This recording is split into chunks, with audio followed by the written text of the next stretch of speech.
नमस्कार मंडळी, शीतल लाईफस्टाईलमध्ये तुमचं खूप खूप मनापासून स्वागत।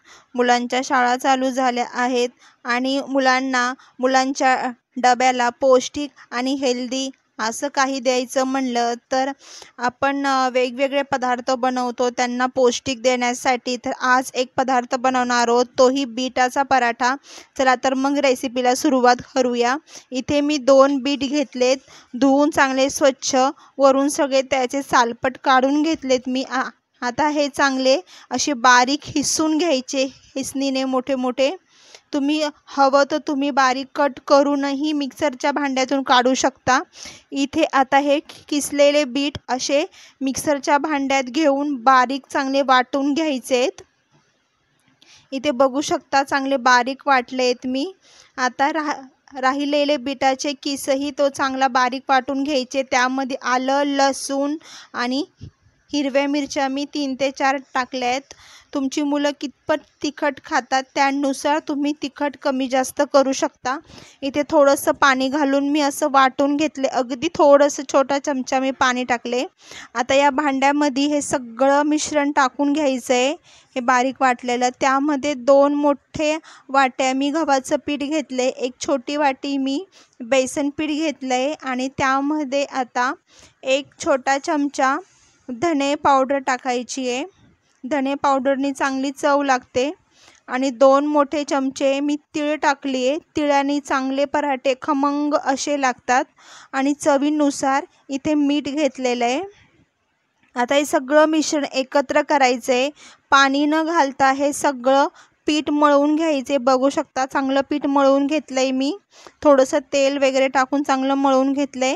आता हे 5 मिनिटं असंच ठेवायचे। 5 मिनिटं झाले की बघू शकता पीठ चांगलं मुरलेलं आहे। सकाळची घाई गडबड राहते त्यामुळे आपल्याला हे पटापट थोड्या वेळेतच असं हे पटकन हेल्दी पौष्टिक टिफिन तयार करायचा असतो। इथे मी बरोबर आता पराठे लाटून घेते, चांगले बारीक लाटून घ्यायचेत। तुम्ही घडीचीही ही पराठे बनवू शकता, ज्याप्रमाणे तुम्ही चपात्या बनवता त्याप्रमाणे आपण हे बारीक असे पातळही चांगले लाटून घेऊ शकता। आणि तुम्ही वेगवेगळ्या शेपचेही हे पराठे बनवू शकतात। पातळ जरी लाटलेत नाही पराठे तरी अगदी संध्याकाळपर्यंत ही चांगले मऊसूद राहतात। अजिबात असे वातट किंवा खडक वगैरे अजिबात होत नाहीत, बघू शकता तुम्ही। आणि पहिल्यांदा गॅस हाय फ्लेमवर ठेवायचा आहे, नाहीतर आपला पहिलाच पराठा चांगला भाजला जात नाही। तुम्ही ह्या पराठ्याला तेलामध्ये किंवा तूप लावूनही तुम्ही चांगलं खमंग भाजू शकतात। पण तूप लावलं की चांगला मस्त खमंग वास येतो आणि पराठा चांगला असा चविष्ट लागतो। इथे आता मी हे सर्व पराठे असे लाटून घेते।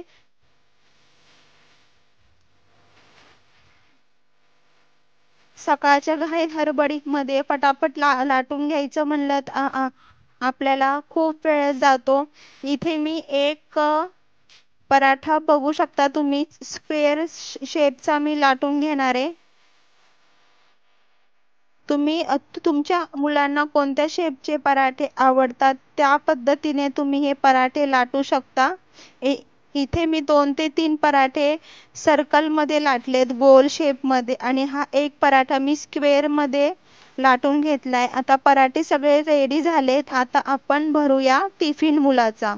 इथे मी 2 टिफिन तयार करणार आहे, एक हा मोठ्या सुट्टीसाठी आणि एक हा छोट्या सुट्टीसाठी। मोठ्या सुट्टीसाठी मी पराठे आणि पराठ्यासोबत मी हा टॅमॅटो केचप देणार आहे मुलाला। टॅमॅटो केचप किंवा तुम्ही घरगुती चटणीही बनवू शकता खोबऱ्याची।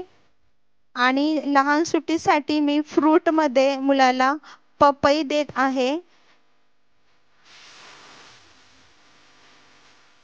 आपण आजपासून लहान मुलांच्या शाळेच्या डब्याची सिरीज चालू करत आहोत। तर ही सिरीज जर तुम्हाला अशीच कंटिन्यू पाहायची असेल तर आपल्या चॅनलला सबस्क्राईब करा, लाईक करा, शेअर करा आणि छान छान अशा कमेंट्सही करा। असेच नवनवीन व्हिडिओ पाहण्यासाठी आपल्या चॅनलला सबस्क्राईब करून बेलला प्रेस करायला विसरू नका। पुन्हा भेटूया अशाच नवनवीन व्हिडिओसोबत, रेसिपीसोबत. तोपर्यंत धन्यवाद.